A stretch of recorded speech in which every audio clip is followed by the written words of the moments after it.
All right, let's dive into The Greatest Secret.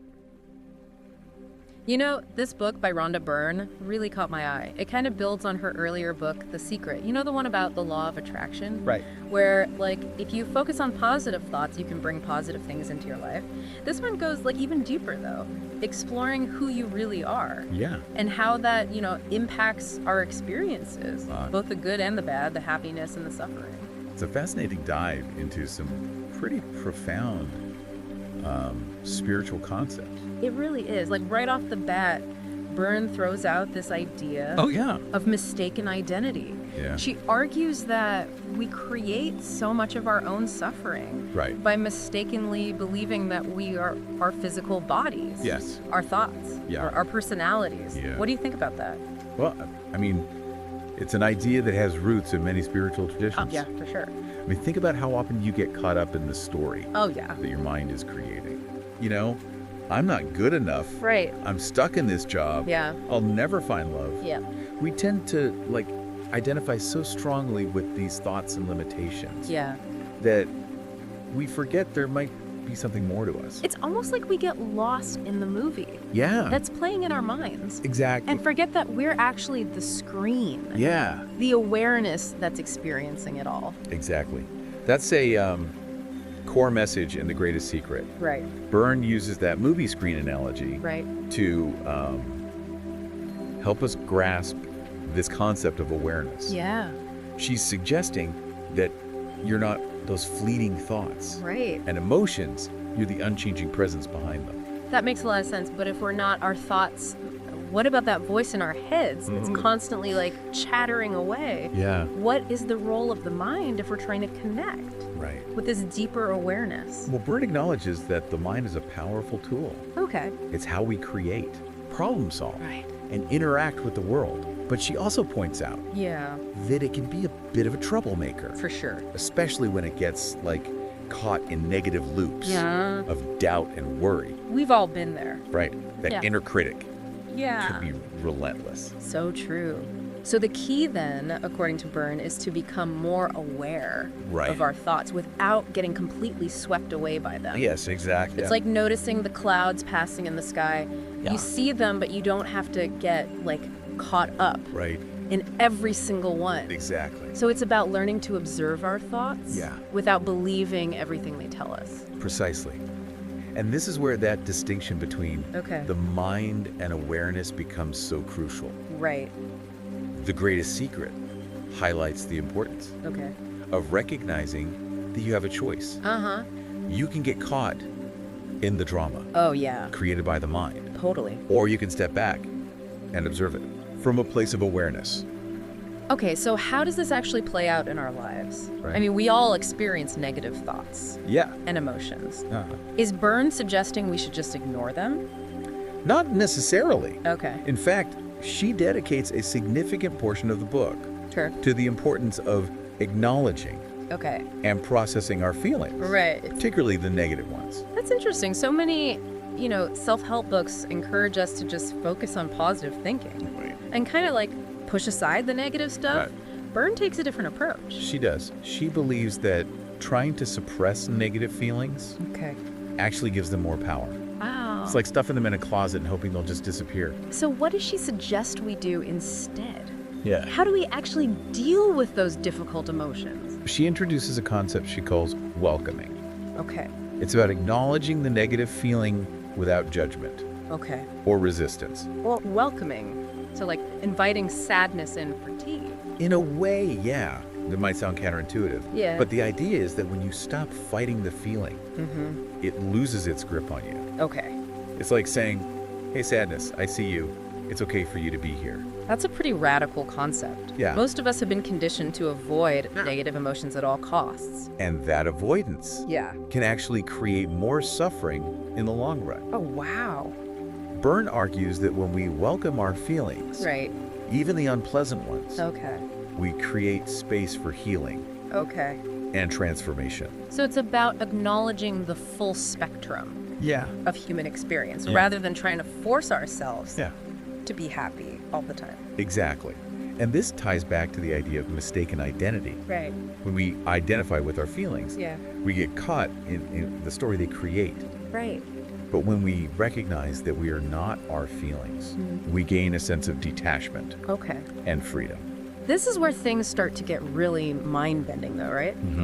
Byrne takes this idea of detaching from our thoughts Right. and feelings even further Yeah. with this whole concept of the world as a dream. Yes. What did you think of that part of the book?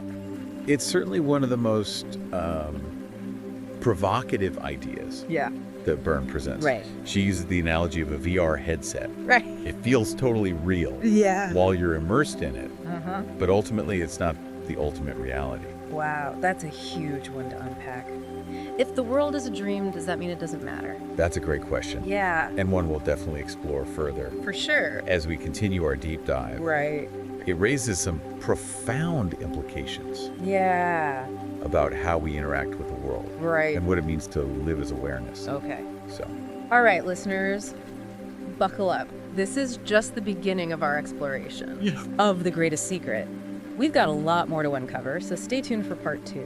We'll continue to dive into Byrne's fascinating and sometimes challenging ideas.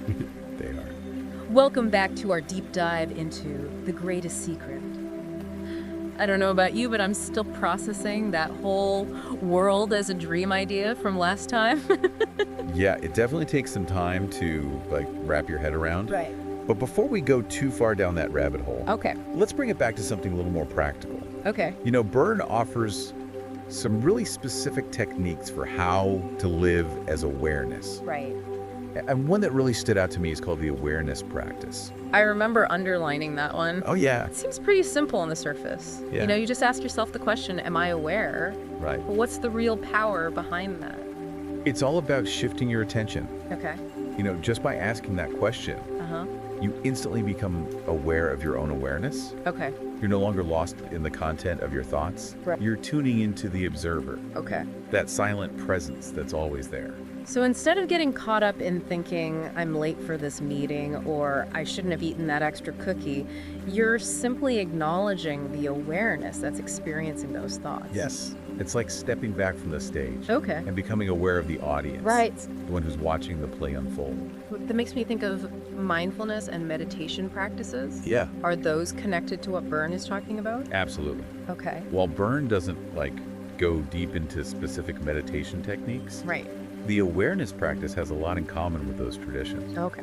Meditation is all about cultivating that state of awareness, whether you're focusing on your breath, observing your thoughts, or simply being present in the moment. And there's a ton of research showing the benefits of those practices, right? Yeah. Reduce stress, better focus, Yeah. a sense of calm. Exactly. Yeah. And Byrne seems to be tapping into those same benefits with her approach. You know, she suggests that by consciously connecting with awareness, we can start to break free from the suffering Okay. that's caused by identifying with our thoughts and feelings. Okay, so let's talk about suffering for a minute. Okay. Because Byrne actually claims that it's optional. Right. How is that even possible? I mean, life throws some curveballs, people get hurt, things don't always go our way. How can we say that suffering is a choice? It's a bold statement for sure. Yeah. But Byrne's point is that while we can't always control external circumstances, we can choose how we respond to them. Right. And that choice comes from recognizing that we're not our thoughts or feelings, we're the awareness behind them. So it's not about denying the pain or pretending it's not there. It's about choosing not to get completely lost in it. Precisely. Okay. Imagine you stub your toe. Okay. There's that initial physical sensation of pain, which is unavoidable. Right. But then your mind jumps in with thoughts like, this is awful, or Yeah. I'm so clumsy. And that's where the real suffering begins. So the suffering comes from the story we create around the experience, not the experience itself. Exactly. Wow. And the greatest secret is all about recognizing that we have the power to choose a different story. Okay. We can choose to observe the pain without getting completely swept away by it. Right. We can choose to acknowledge the difficult emotions Okay. without identifying with them as who we are. That's a really empowering perspective. It is. It makes me think about how often we get caught up in those mental loops Oh, yeah. of worry or regret, Right. replaying past events or catastrophizing about the future. And those mental loops create a lot of unnecessary suffering. Yeah. Byrne emphasizes that the present moment is all we ever really have. Right. The past is gone, the future is uncertain, and it's only in this present moment that we can truly experience peace and joy. You know, one of the things that stood out to me in the book was Byrne's emphasis on questioning our beliefs. She says that a lot of our limitations are self-imposed, based on beliefs that we may have inherited from our families, our cultures, or society. That's such an important point. It is. You know, we often accept these beliefs as truth, Right. without ever stopping to examine whether they actually serve us. Right. Byrne suggests that becoming aware of our reactions can help us uncover those hidden beliefs. So you're saying that our reactions to situations can actually reveal our underlying beliefs? Yes. Okay. Let's say you get angry when someone cuts you off in traffic. Okay. That anger might stem from a belief that you should be treated with respect, and that other drivers are being inconsiderate. Right. But what if you challenge that belief? Okay. What if you consider the possibility that the other driver might be rushing to the hospital or dealing with some kind of emergency? So it's about stepping back and questioning those automatic reactions instead of just blindly reacting. Exactly. Okay. By questioning our beliefs, we open up the possibility for a different experience. Right. We can choose to respond with compassion instead of anger, with understanding instead of judgment.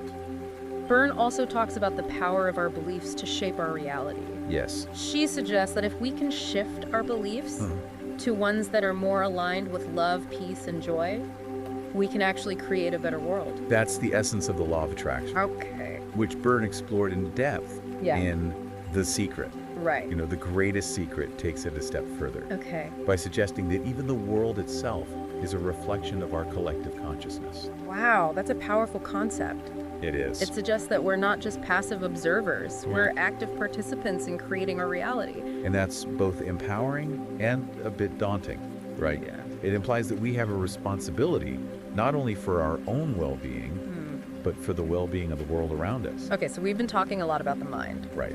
but Byrne keeps coming back to this idea of awareness. Can you explain a bit more about what she means by that? What exactly is awareness, and how is it different from the mind?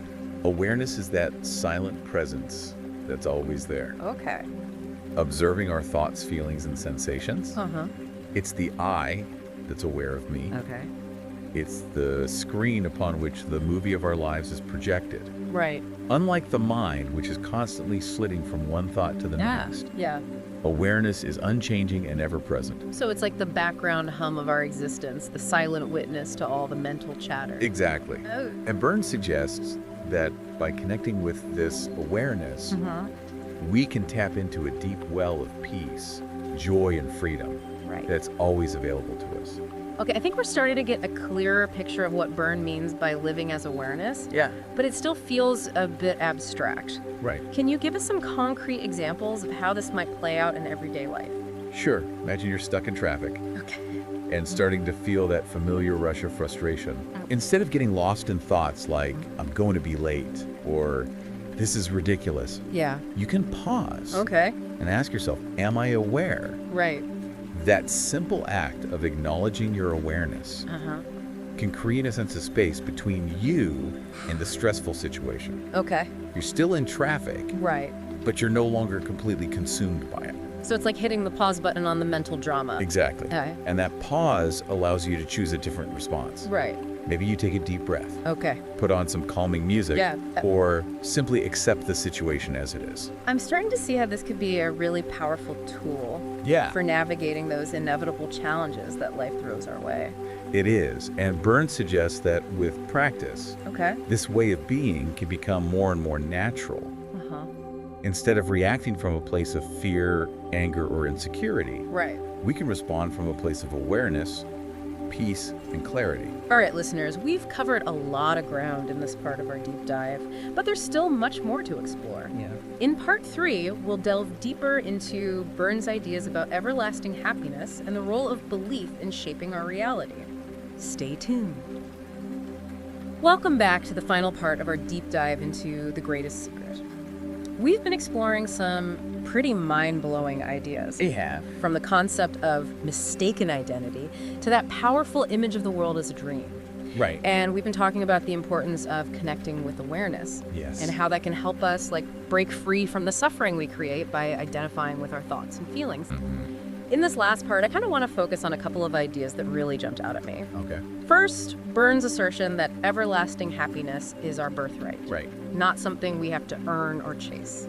What are your thoughts on that? Is it really possible to be happy all the time? Well, it's a huge question, and one that a lot of people struggle with. Yeah. I think it's important to remember that Byrne isn't talking about a superficial kind of happiness. Right. The kind that depends on external circumstances going our way. Yeah. She's talking about a much deeper sense of peace and joy. Okay. That comes from connecting with our true nature. Okay. That awareness that's always present Uh-huh. beneath the surface of our thoughts and emotions. So it's not about feeling happy-go-lucky all the time. Right. It's about cultivating a deeper sense of inner peace Yes. that's not dependent on things going perfectly in our lives. Exactly. And that's where the idea of living as awareness comes in. Okay. Burns suggests that when we shift our focus Yeah. from the content of our thoughts and feelings to the awareness that's experiencing them, Right. we tap into a wellspring of joy that's always available to us, Okay.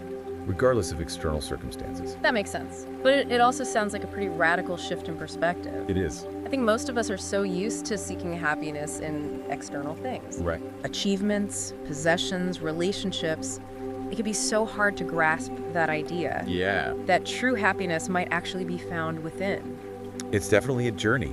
It takes practice. Yeah. Byrne offers a number of tools and techniques in the book Right. to help us cultivate that awareness and shift our perspective. One of those techniques that we touched on earlier is the practice of questioning our beliefs. Yes. Burton argues that many of the limitations we experience in life are actually self-imposed, Right. based on beliefs that we may have picked up from our families, cultures, or society as a whole. It's like we're walking around with these invisible cages, Yeah. constructed from beliefs that we may not even be aware of. Right. Byrne encourages us to become more conscious of our reactions Okay. and to start asking ourselves, is this belief really true? Does it serve me? Or is it just a story I'm telling myself? So it's not about denying or suppressing those beliefs. It's Yeah. about shining a light on them Yeah. and examining them with a more critical eye. Exactly. And often when we bring those beliefs into the light of awareness, they start to lose their power over us. Oh, interesting. You might realize that a belief we've been carrying for years is actually based on a misunderstanding or a limiting experience from the past. Byrne also takes this idea of belief a step further, She does. suggesting that our collective beliefs actually shape the world around us. Yeah. She says if enough people shifted their beliefs to ones that are more aligned with love, peace, and unity, the world would actually reflect those changes. That's where the law of attraction comes into play. Okay. Remember, The Greatest Secret builds on Byrne's earlier work in The Secret, which focused on the idea that our thoughts and beliefs Right. have a really powerful impact on the reality we experience. Right. She's suggesting that this principle applies not only to our individual lives, but to the collective consciousness as well. So it's not just about personal transformation. Right. It's about contributing to a larger shift in human consciousness. Exactly. Byrne seems to be suggesting that we each have a role to play in creating a better world. Right. Not just by our actions, but by the thoughts and beliefs we hold in our minds. I remember that one of the things that really struck me about The Greatest Secret was how Byrne weaves together wisdom from such a diverse range of spiritual traditions. Yeah. She quotes everyone from ancient philosophers to modern day mystics, highlighting the universal nature of these ideas. It's a testament to the fact that these truths have been recognized and explored by humans across cultures Totally. and throughout history. Whether it's called enlightenment, self-realization, or awakening, the core idea is the same, Right. that our true nature is awareness, and that connecting with that awareness can lead to a profound experience of peace, joy, and freedom. I love how Byrne brings together those diverse perspectives and presents them in a way that's both accessible and thought-provoking. Right. Even if we don't agree with everything she says, The Greatest Secret definitely invites us to step back and consider a different way of being in the world. It certainly does. And I think that's one of the most valuable aspects of the book. Yeah. It encourages us to question our assumptions, explore new possibilities, and ultimately discover the greatest secret within ourselves. Well said. So as we wrap up this deep dive into the greatest secret, I'd love to hear your biggest takeaway. What's the one idea or insight that you'll be carrying with you from this exploration? For me, it's the reminder that happiness isn't something we have to chase Right. or earn. It's already within us, just waiting to be discovered. By connecting with awareness, we can tap into that wellspring of joy and experience a much deeper sense of peace and fulfillment in our lives. That's beautiful. And for our listeners, we'd love to hear what resonated with you from the greatest secret. What insights will you be taking with you? What questions are you still pondering? Share your thoughts in the comments or on social media. We always love hearing from you. And remember, even if you don't buy into every single concept in The Greatest Secret, Right. it can still serve as a really powerful catalyst for self-reflection and personal growth. Absolutely. Keep exploring, keep questioning, and most importantly, keep listening to that inner voice of awareness that guides you toward your own unique truth. Thanks for joining us on this deep dive. Until next time, keep seeking, keep discovering, and keep diving deep into the mysteries of life.